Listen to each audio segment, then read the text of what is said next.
2019 के बाद सुर्खियों में बनी रही, और जैसे सब लीडर्स बाहर आए और उनकी आवाज दब गई। प्रियंका, आज हमने उन्हें ढूंढ निकाला है और आज वो हमारे साथ यहाँ पे मौजूद है हमारे बीच। आप की बात तो नहीं कर? जी बिल्कुल सही फरमाया आपने। जोरदार तालियां हो जाएं उनके लिए, लेडीज एंड जेंटलमैन। और इनके साथ बात करेंगे mister Ishfaq Gauhar. The stage is yours sir. Thank you. Thank you.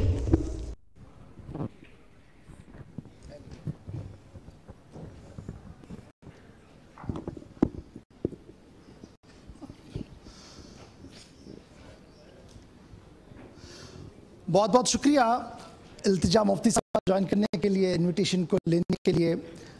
जैसे हमारे को एंकर्स ने भी बता दिया कि 5 अगस्त के बाद बहुत थी और मीडिया को फेस कर रही थी, बड़े कॉन्क्लेव्स में भी आपने बड़ी बात की करके फिर आपने माँ को वापस लाया मैदान में और आप खामोश हुई। लेकिन मैं जब आज इस कॉन्क्लेव की आपसे शुरुआत करना चाहूँगा वो ये है कि बदलता जम्मू कश्मीर, ये हम दिल्ली से लेकर लेफ्टिनेंट गवर्नर साहब बहुत सारा है और बहुत सारी एक minute, I have to interject you.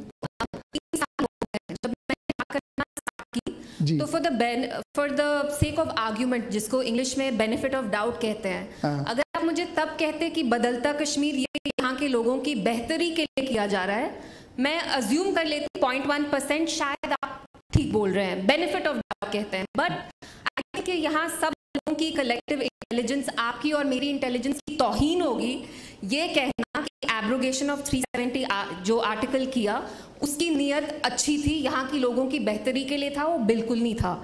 और आपको पता है जब भी आप कोई काम करते हैं इन योर लाइफ, अगर आपकी नीयत साफ नहीं हो तो नतीजा भी ठीक नहीं होता। तो ये सबसे पहली बात, यहाँ की लोगों की बेहतरी के लिए किया ही नहीं गया। आप जानते हैं कि जो बीजेपी की सरकार है सेंटर में, they view Kashmir as a military problem, as a law and order problem and problem. ये उसको मजहब की ग्लासेस से देखते हैं। तो इनका सोल्यूशन क्या है कि आप यहाँ की डेमोग्राफी चेंज करिए, यहाँ डिसएम्पावर करिए। इसलिए मुझे as a resident of JNK बहुत ऑफेंसिव लगता है जब आप कहते हैं कि या आप इंसिनुएट करते हैं कि ये यहाँ लोगों की बेहतरी के लिए हुआ है। ये यहाँ के लोगों की बेहतरी के लिए किया ही नहीं गया है। मुफ्ती साहिबा ये भी बताइएगा, आपने फर्स्ट पॉइंट में ही कहा कि जनाब बिल्कुल चेंज नहीं है जी, क्रेडिबिलिटी पर भी सवाल है, दिलों की बात आप बता रहे हैं कि जनाब ये मनसूबा ही ऐसे बनाया गया कि डिसएम्पावर जम्मू कश्मीर के लोग। अब ये डिसएम्पावर की जब मैं बड़े कैनवस पर देखूं आपसे, तो कहाँ पर डिसएम्पावर हुआ, कहाँ पर डेमोग्राफिक चेंज हुई है इन 3.5 सालों में? जी देखिए, मैं आपको एक चीज़ बता देती हूँ, जब आप डेमोग्राफिक चेंजेस करना चाहते हैं, और जेनोसाइड मानती हूँ, जो एक हमारी आइडेंटिटी है JN की, वो डोगरा हो, वो पंडित हो, वो कश्मीरी मुस्लिम हो, जब आप उसको खत्म करना चाहते हैं, ये सरकार बहुत सोफिस्टिकेटेड तरीके से कर रही है। जैसे इजराइल पैलेस्टाइन में सर्विलेंस बढ़ा दी है, उनकी गवर्नमेंट में एक आप मानिए एक अपार्थाइड सिस्टम है कि पैलेस्टीनियंस को नहीं है, गवर्नेंस में वो कहीं पे नहीं है, वैसे ही यहाँ वो वाइट वॉश कर रहे हैं। आप डेमोग्राफिक्स का कह रहे हैं कि ये कैसे हो रहा है। मैं आपको एक रीसेंट एग्जांपल देती हूँ। अभी जो इलेक्टोरल ऑफिसर हैं कोई, उनने कहा कि 25 लाख वोटर ऐड किए जाएंगे।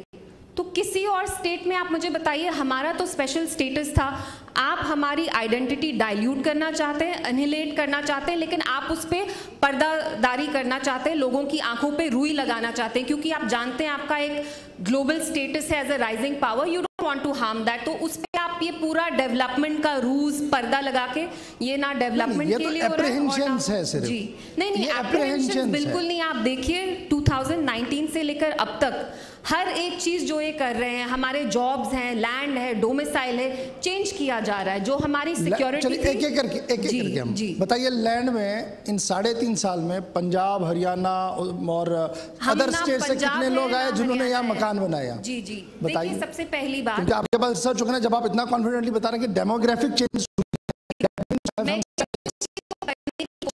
जारी है, वही तो मैं आपको एप्रीहेंशन है कि हो सकता है। दूसरा होता है कि हाँ जी हो रहा है जी, मैं इसलिए रेजिस्ट कर रही हूँ और ये कह रही हूँ कि ये जो अब नियत सही नहीं है, ऑल इज नॉट वेल, क्योंकि ऐसे ऐसे हो गया, अभी कुछ भी नहीं हुआ और हवा बनाया। नहीं, कुछ नहीं हुआ। डोमिसाइल कितने लोगों को दिया है बताइए? लाखों लोगों को डोमिसाइल दिया है। क्यों दिया है? जिस बलबूते पे हमारा एक्शन इंडिया के साथ हुआ था, वो सारे टर्म्स आप वायलेट कर रहे हैं। और आप हमें ना पंजाब के साथ कंपेयर कर सकते हैं ना हरियाणा के साथ। मुझे कहना है कि जब भी आपकी कन्वीनियंस होती है तो आप कहते हैं यहाँ टेररिज्म है, ये किसी और स्टेट की तरह है नहीं। अब जब मैं डोमिसाइल के बारे में बात कर रही हूँ, आप कह रहे हैं पंजाब में भी होता है, हरियाणा में भी होता है। Jammu and Kashmir is like unlike any other state in India. आप हमारी हिस्ट्री पढ़िए, पीछे जाइए, हमने किसी टर्म्स पे एक्सीड किया था कि हमारी अपनी कॉन्स्टिट्यूशन होती। कॉन्स्टिट्यूशन की बात आ रही है, नागालैंड में ये जो नेशनल सोशलिस्ट काउंसिल है, आप मुझे बताइए कैसे सेम गवर्नमेंट में, government of India, how have they approved the demand for a separate constitution, separate flag? And don't forget, this National Socialist Council, they have attacked, they are wanted by NIA for attacking an army convoy in 2015 जिसमें 20 army लोगों की मौत हुई। उनके साथ आप cease fire extend करते हैं, उनकी कॉन्स्टिट्यूशन आप रेटिफाई कर रहे हैं, हमारे में क्या प्रॉब्लम है? हमने तो इन टर्म्स पे एक्सीड किया था ना। तो ऑब्वियसली इसमें मजहब का एंगल आ ही जाता है, मजहब का एंगल आ ही जाता है कि आपको अपना एजेंडा चलाना है, आपको अपना आरएसएस का एजेंडा चलाना है। इंडिया की कॉन्स्टिट्यूशन, एलजी साहब क्लेम करते हैं कि अब जम्मू कश्मीर में सबके इक्वल राइट्स है, यहाँ इंडियन कॉन्स्टिट्यूशन है। मुझे तो नहीं लगता यहाँ की इंडिया की कॉन्स्टिट्यूशन लागू होती है। आप मुझे खुद बताइए यहाँ की कौन सी कॉन्स्टिट्यूशन यहाँ पे अप्लाई हो रही है? क्योंकि ना हमारे राइट्स हैं, ना सिविल राइट्स हैं, ना लिबर्टीज हैं। पूरे जम्मू कश्मीर को आपने एक ओपन एयर प्रिजन में तब्दील कर दिया है। ये ठीक है कि बोलना कि आप बता रही हैं कि ओपन एयर में सारा जी बंद कर दिया है। क्या ये 5 अगस्त 2019 के बाद हुआ? बिल्कुल। आप थोड़ा सा पीछे चलिए ना। मुझे तो अब लगता है कि एक पीडीपी बीजेपी गवर्नमेंट को भी याद कीजिए, कांग्रेस वाले दौर को भी याद कीजिए, फिर उमर साहब के दौर को याद कीजिए, नहीं, फारूक साहब के दौर को याद कीजिए। बिल्कुल गलत बोल रहे हैं, सॉरी। और मुझे यहाँ कहा गया था कि यहाँ सीनियर एडिटर होंगे, मुझे तो लग रहा है कि मरकज के स्पोक्स पर्सन है। आई एम श्योर आप न्यूज एडिटर हैं। ठीक है, नहीं मैं तो सवाल पूछ रहा हूँ, आप जैसे मन चाहे मुझे बता दें, मुझे उसमें प्रॉब्लम नहीं है।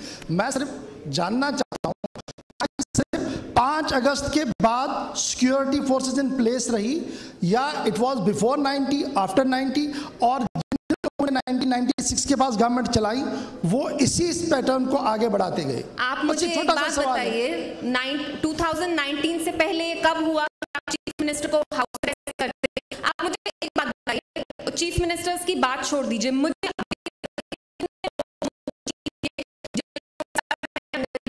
कितने नौजवान हमारे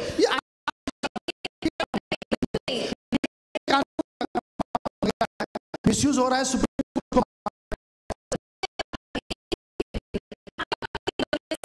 में, फहाद शाह, सजादुल, इन पे पीएसए यूएपीए लग रहा है। मेरी कल एक जर्नलिस्ट से बात हो रही थी, बहुत उम्दा जर्नलिस्ट है, पीरजादा आशिक साहब, वो हिंदू के लिए लिखते हैं। उनकी wife SMC Srinagar municipal cooperation में एम्प्लॉय है, उनकी सर्विस कर दी। तो ये सारा जो रिप्रेशन और गुंडागर्दी का माहौल चल रहा है, असली दहशत यहाँ गवर्नमेंट ऑफ इंडिया चला रही है, यहाँ के लोग नहीं कर रहे हैं। आप उनको अंडर थंब रखना चाहते हैं, दबा के रखना चाहते हैं। लेकिन Kashmir is a humanitarian, it's a political issue. आपको अपनी आंखें खोलनी पड़ेंगी, आपको ये एक्नॉलेज करना पड़ेगा कि यहाँ पे लोगों का एक सेंटिमेंट है। बीजेपी की साइकी समझना बहुत जरूरी है। उनने वो खुदा ना खास्ता क्या करते हैं, जैसे हमारे साथ किया, बिल्कुल डिसएम्पावर किया, कपड़े निकाले सारे, फिर लोगों को, लोग कहते हैं कि प्लीज मॉडेस्टी कवर करने के लिए कुछ तो दे दीजिए। हमारे लिए स्टेट हुड इलेक्शंस वही है क्या? और आपने हमें कहाँ जाना चाहते हैं? You know, you want to shift the goal post, but this has been a complete failure. यहाँ का जो लोगों का सेंटिमेंट था वो अभी भी है, आप वो सेंटिमेंट नहीं रिमूव कर सकते। अब सेंटिमेंट्स की भी बात करें, पहले तो सिक्योरिटी एजेंसीज की बात करें जी। आपकी वालिदा चीफ मिनिस्टर रही, बिल्कुल। जब तक वो चीफ मिनिस्टर रही, सईद अली गिलानी साहब